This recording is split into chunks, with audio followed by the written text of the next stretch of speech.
नमः शिवाय। आप सभी का स्वागत है मेरे YouTube चैनल गोपाल दीवानी में। आज हम आपको सोमवार व्रत की पुरानी कथा का रसपान करवाने जा रहे हैं। आप सभी से अनुरोध है कि कथा को पूरा सुनकर जाएं। आइए कथा आरंभ करते हैं। अमरपुर नगर में एक धनी व्यापारी रहता था। दूर दूर तक उसका व्यापार फैला हुआ था।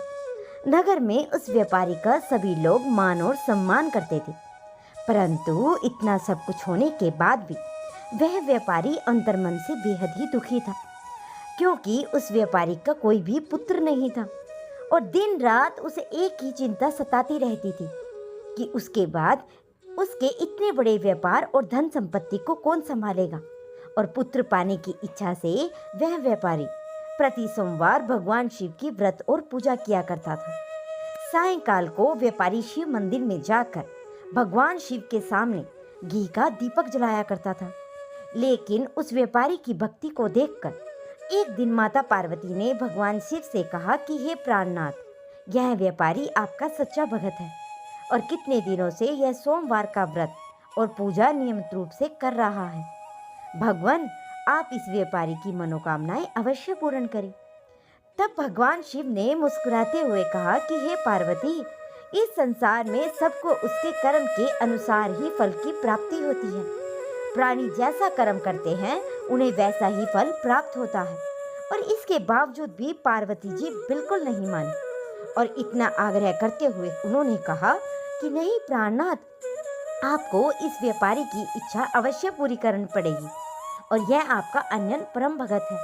प्रति सोमवार आपका विधिवत व्रत रखता है और पूजा अर्चना के बाद आपको भोग लगाकर ही एक समय के भोजन ग्रहण करता है। आपको इसे पुत्र प्राप्ति का वरदान तो अवश्य देना होगा। पार्वती का इतना आग्रह देखकर भगवान शिव ने कहा कि तुम्हारे आग्रह पर मैं इस व्यापारी को पुत्र प्राप्ति का वरदान देता हूँ, लेकिन इसका पुत्र 16 वर्ष से अधिक जीवित नहीं रहेगा। और उसी रात भगवान शिव ने स्वप्न में उस व्यापारी को दर्शन देकर उसे पुत्र प्राप्ति का वरदान दिया और उससे के पुत्र के 16 वर्ष तक जीवित रहने की बात भी बताई। भगवान शिव के वरदान से व्यापारी को खुशी तो हुई, लेकिन पुत्र की अल्पायु की चिंता ने उसकी खुशी को नष्ट कर दिया और व्यापारी पहले की तरह सोमवार का विधिवत व्रत करता रहा। और कुछ महीने पश्चात उसके घर एक अति सुंदर पुत्र पैदा हुआ। पुत्र जन्म से व्यापारी के घर में खुशियां बढ़ गई और बहुत धूमधाम से पुत्र जन्म का समारोह मनाया गया। और व्यापारी को पुत्र जन्म की अधिक खुशी नहीं हुई, क्योंकि उसे पुत्र की अल्पायु की रहस्य का पता था और यह रहस्य घर में किसी को भी मालूम नहीं था। विद्वान ब्राह्मणों ने उसके पुत्र का नाम अमर रखा और जब अमर 12 वर्ष का हुआ तो शिक्षा के लिए उसे वाराणसी भेजने का निश्चय हुआ। व्यापारी ने अमर के मामा दीपचंद को बुलाया और कहा कि अमर को शिक्षा प्राप्त करने के लिए वाराणसी छोड़ आओ। अमर अपने मामा के साथ शिक्षा प्राप्त करने के लिए चल दिया। रास्ते में जहाँ भी अमर और दीपचंद रात्रि विश्राम के लिए ठहरते, वहीं पर यज्ञ करते और ब्राह्मणों को भोजन कराते थे। लंबी यात्रा के बाद अमर और दीपचंद एक नगर में पहुंचे।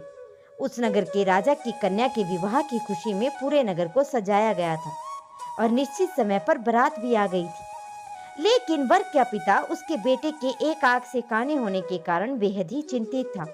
उसे इस बात का भय सता रहा था कि राजा को इस बात का पता चलने पर कहीं वह विवाह से इनकार न कर दे, जिससे उनकी अधिक बदनामी होगी। वर के पिता ने जब अमर को देखा तो उसके मस्तिष्क में एक विचार आया, क्यों ना इस लड़के को दूल्हा बनाकर राजकुमारी से इसका विवाह करा दूं और विवाह के बाद इसको धन देकर विदा कर दूंगा और राजकुमारी को अपने नगर में ले जाऊंगा।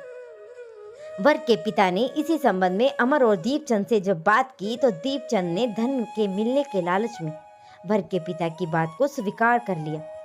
अमर को दूल्हे के वस्त्र पहनाकर राजकुमारी चंद्रिका से उसका विवाह करा दिया गया। राजा ने बहुत सा धन देकर राजकुमारी को विदा कर दिया। अमर जब लौट रहा था तो वह सच को छिपा नहीं सका और उसने राजकुमारी की ओढ़नी पर लिख दिया कि राजकुमारी चंद्रिका, तुम्हारा विवाह तो मेरे साथ हुआ था। मैं तो वाराणसी में शिक्षा प्राप्त करने के लिए जा रहा हूँ।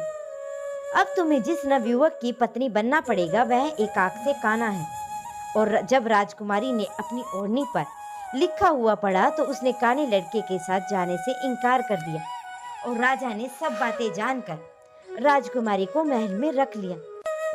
उधर अमर अपने मामा दीपचंद के साथ वाराणसी पहुंच गया और अमर ने गुरुकुल में पढ़ना शुरू कर दिया। जब अमर की आयु 16 वर्ष की हुई तो उसने एक यज्ञ किया और यज्ञ की समाप्ति पर ब्राह्मणों को भोजन कराया, खूब अन्न वस्त्र दान किए।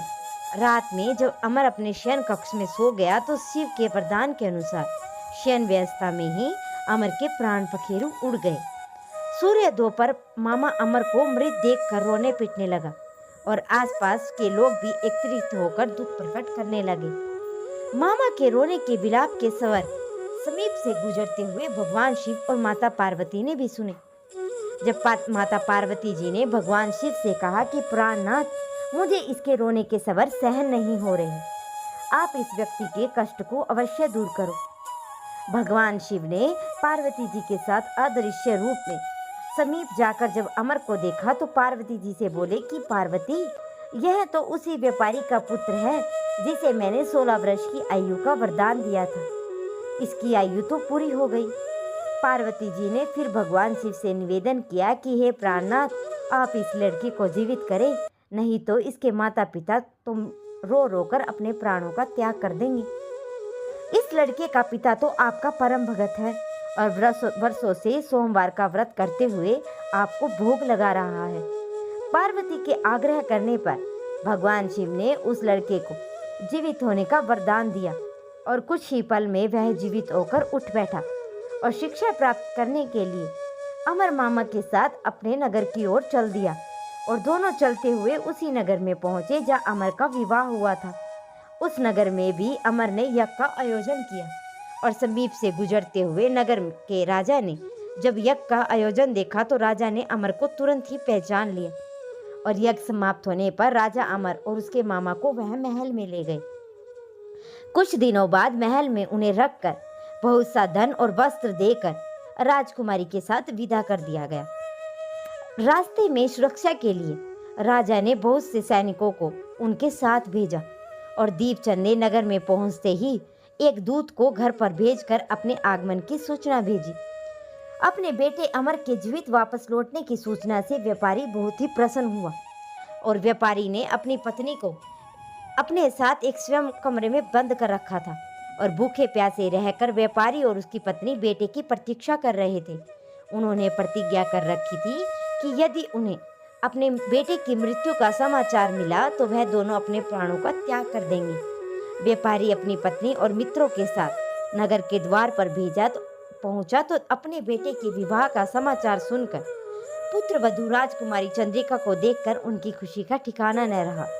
उसी रात भगवान शिव ने व्यापारी के स्वप्न में आकर दर्शन देकर कहा कि हे श्रेष्ठी, मैंने तेरे सोमवार के व्रत से प्रसन्न होकर और व्रत कथा सुनने से प्रसन्न होकर तेरे पुत्र को लंबी आयु प्रदान की है। इस पर व्यापारी बहुत ही प्रसन्न हुआ और सोमवार का व्रत करने से व्यापारी के घर में खुशियां लौट आई। शास्त्रों में लिखा है, जो स्त्री एवं पुरुष सोमवार का विधिवत करते हुए शिव और पार्वती की व्रत कथा सुनते हैं, उनकी सभी इच्छाएं पूरी होती हैं। तो ये थी शिव पार्वती की सोमवार की पौराणिक व्रत कथा। अब अगली कथा का रसपान आप अगली वीडियो में करेंगे और कमेंट में मुझे ज़रूर बताएं कि आप किस विषय की कथा सुनना चाहते हैं और वीडियो को शेयर करना ना भूलें।